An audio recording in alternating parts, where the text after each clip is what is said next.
In our previous video, we discussed the mechanics of using xUnit to construct our unit tests. Using a simple class designed to perform basic currency conversion, we learned about facts and theories in both inline and member data. We even had our unit tests uncover a bug in the code as written. Now that we have this wonderful ability to quickly add tests, let's exploit this new tool. Up until now, we have been treating unit testing as the final step of the developer's responsibility. The code was designed and written, and we were just going back to effectively check our work. With a robust and, more importantly, fast tool by our side, we flip this on its head and we work backwards, leveraging this tight feedback loop that comes from constantly running the tests. The first step is to write the test. And yes, I said we were flipping things on its head, so before you touch the production code, you get a test case written first. The second step is to run that test. Now, it probably seems strange to run a test for something that you know can't possibly work, but this step is more important than you think. Many times when writing retroactive unit test cases, i.e. when you go back and write the unit tests after the code is done, I personally have inadvertently had a bug in the testing code that made it so the test couldn't possibly fail. So for instance, those 30 test cases that I wrote that proved that my serializer was able to round trip objects, completely bogus. Since the test was improperly checking the results against the expected value, there was no way, the way I had written it, that it was possible for it to fail. I may as well have just written assert true for that test case. So the real goal is to make a red light appear in the test window. Now, once you have a failing test, you can now go in and write the code to make the test succeed. And by how you do that is by any means necessary. Nope, I mean that, seriously, anything goes at this phase. If you want to cut and paste other code, now is the time you can do it without remorse. If you want to take a shortcut that you know won't cover every last scenario, again, don't fret it. You can write conscience-free code at this point in time. There will be a time later in the cycle or in the next cycle to address these issues, and to be clear, if you know there's a test case you aren't handling, then you should make sure to get a test case for that written very, very soon. But the goal is just to get that light green. Once you've got that test case passing, now you have to check that you didn't regress anything else. So in other words, you want to make sure that you can now get all green lights. Now remember I said that it was fine to do awful things like cut and paste? Step 5 is where we actually address that issue. Now is the time to refactor the code. So maybe you duplicated code in the same function. Great. Extract a private helper function. Maybe you borrowed code from the guts of another library you wrote. Well, hopefully that code is unit tested, because now you're going to take the time to refactor that common code into a place where both you and that other project can reference the new refactored code. Maybe you noticed that a switch statement you thought was a good idea is starting to get some code smell to it. Fully confident that you have a battery of tests at your back, you can feel emboldened to make the code meet the high standards that you set for yourself. So finally, after all that good refactoring is done, you do one last check to make sure all the test cases pass. If so, you can move on to the next TDD cycle. I.e. you can go in and deal with that test case that you know wouldn't work. Now if you look over all the steps of the TDD cycle, you'll notice that over half simply involve running or rerunning the tests. In test-driven development, you do that a lot. Without the tools readily available to make these steps simple and fast, it's far too easy to simply revert back to the old habit of leaving the testing until the end, or worse, skipping it altogether. So let's demonstrate test-driven development by adding in some new functionality into our currency converter function. I'm sure at least a few observers of the first video were screaming at their screens when they noticed how fast and loose I was with the dictionary code. "What if you get an unknown currency?" they cried. Yes, that omission was actually by design so that I could have a chance to demo some TDD in this lecture. So our first case is going to be to deal with handling unknown currencies. So let's take a look at putting in some new test case code for it. So we said step 1 was going to be to write the unit test. So I've ahead of time already gotten that written for us. So the first thing we're going to look at is the target currency. So we're going to check to make sure that if we have an unknown target currency, we're going to make sure that it throws. Well, which currency should we use? Well, if we go back to the original code, you're going to notice that I have Indian rupees as the last item of the currency. And if you go down to that static table that we wrote, yeah, no Indian rupees in there.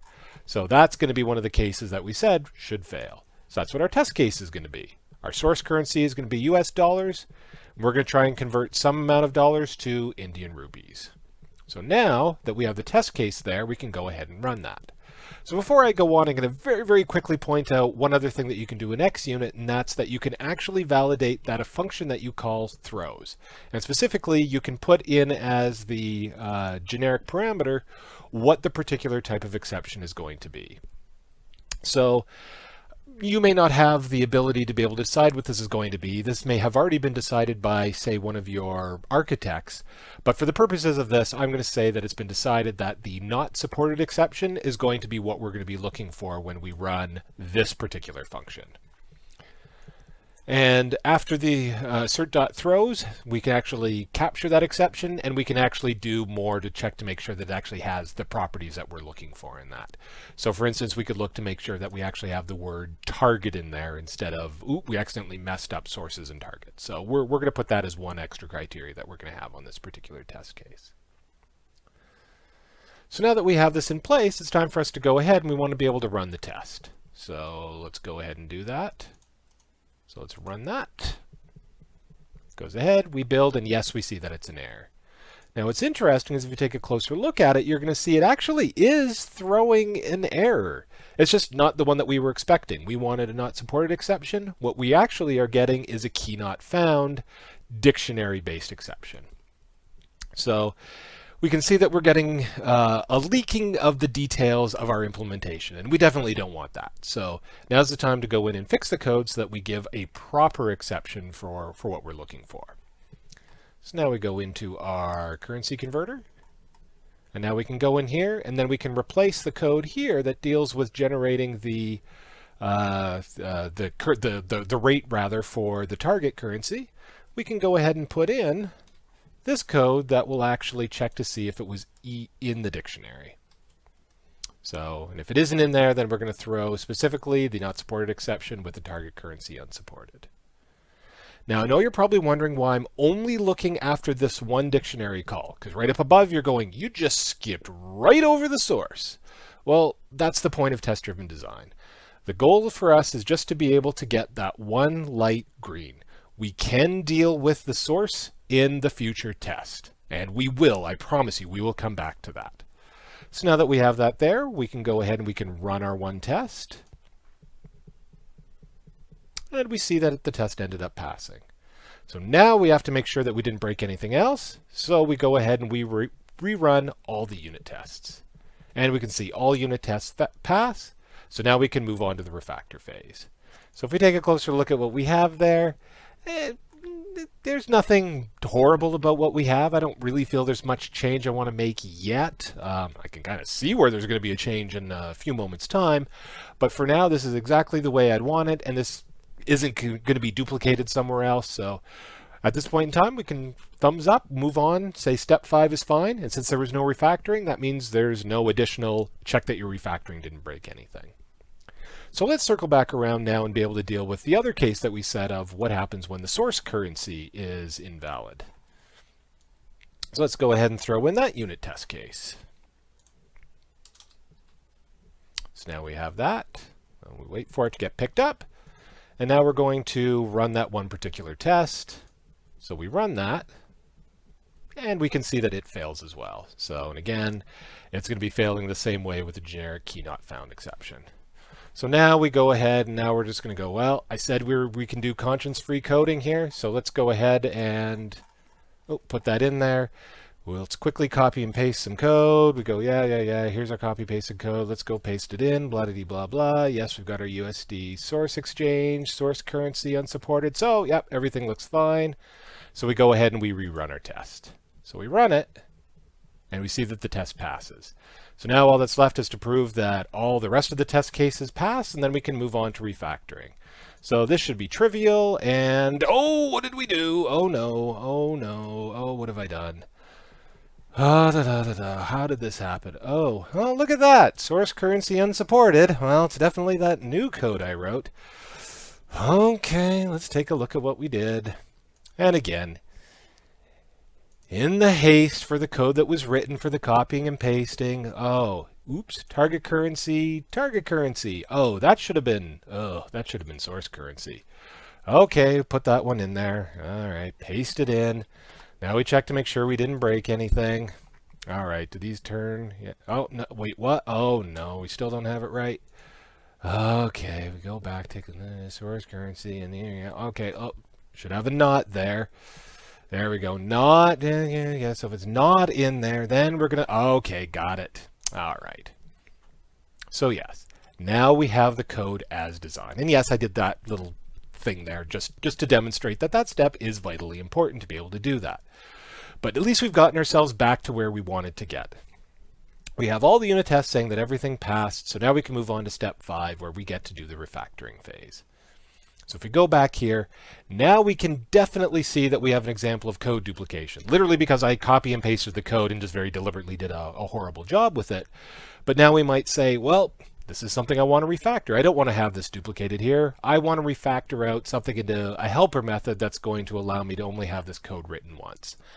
Now, admittedly, this is something where you might say that we're going a little overboard here, especially when you see what the size of the helper function is going to be, but indulge me for a moment while I go ahead and do that. So what I'm going to do is I'm going to make this particular private helper method that's going to allow us to be able to look up the exchange rate of any currency, and then what we're going to pass in is the name of the variable that we were looking for that caused us to be able to, if we don't find it, trigger the corresponding exception. So now we can go back and replace those two lines with something that actually looks remarkably like what we had originally, where we're just going to have the two lines saying here's what our source and our target exchange rates are. And we're going to pass in the name of the source currency and the name of the source currency and the target currency and the name of the target currency. So now that we have all the code here for that, now we can rerun that saying, yes, we're happy with our refactoring. And now we go, oh my goodness, we still have errors there. What have we done again? So now we go back, we take a closer look. Oops. So now we go back and we take a look. Source exchange rate, source exchange rate, source exchange rate, currency unsupported. And then we put in the, oops, when we did the refactoring, it's if it's not there. And now we go back and we're fine with everything there. So again, at all points in time, as you're doing the refactoring, you have to make sure that you don't get the red lights showing up. But that's the beauty of it.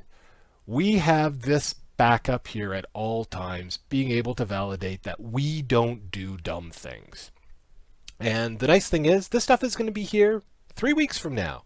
Someone's going to come along later on and go, oh my goodness, your design here was absolutely terrible. I need to clean some of this stuff up. Or, oh, it turns out that the code you have there is really similar to some other code that we have somewhere else. Why do we have 2 copies of this? I'm going to get it so that all these things are going to be refactored to use some common code.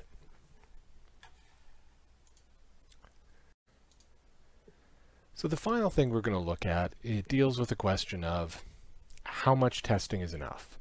Now that we've gotten really good at our xUnit testing, and we've got a large battery of tests, you have to know when enough is enough and when you can stop.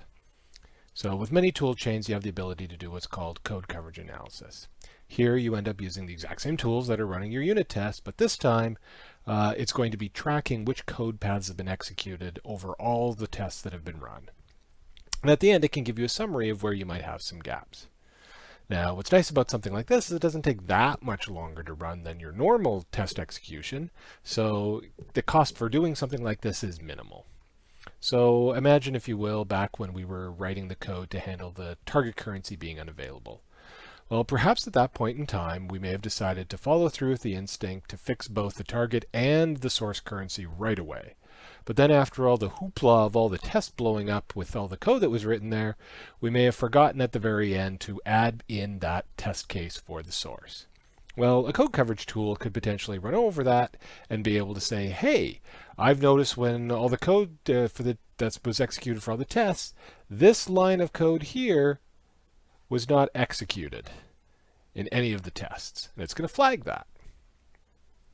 So Having these tools in the back pocket, the inevitable question becomes, well, what amount of code coverage should I strive for? Is it 90% coverage, 95% coverage? What number am I supposed to be looking for? And I've even had dev managers mull over trying to actually enforce a minimum required unit test case coverage in our actual coding standards. The unfortunate reality is there really is no magic number. And what I really want to emphasize is I don't want you to be a slave to trying to get this number down to 0.0% of lines not covered. I have seen times when code has been at 0% and it still had bugs. Usually that just means that the code doesn't have a lot of branching paths in it. There may be some problem somewhere in the computations, for example, with really big or really small values.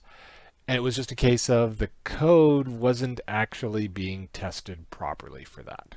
On the same note, I've also seen 20% untested code, and it was actually pretty rock solid. Now, granted, that's on the extreme case, but if you have a lot of guard code that never really could or should get executed, think about littering your code with lots of the question mark dot operators, it may turn out that there's a large variety of them that you're never actually going to be hitting that case where you end up getting the null check being triggered.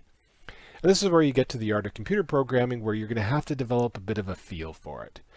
The key with code coverage analysis is that it's merely a tool to help you make better decisions. It is not the be-all, end-all. The nice thing is if you are habitually using TDD, you are in essence getting a lot of your code coverage for free. You generally were putting code in to address a particular new failing test case that you just wrote.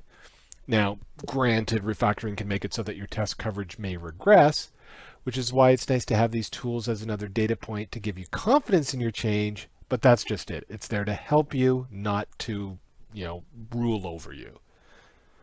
So now that we've pretty much tested this function about as far as you could possibly go, in the next video we're going to take a step back. We're going to take a closer look at how maybe we should be designing our classes to ensure that unit testing is going to be as easy as possible.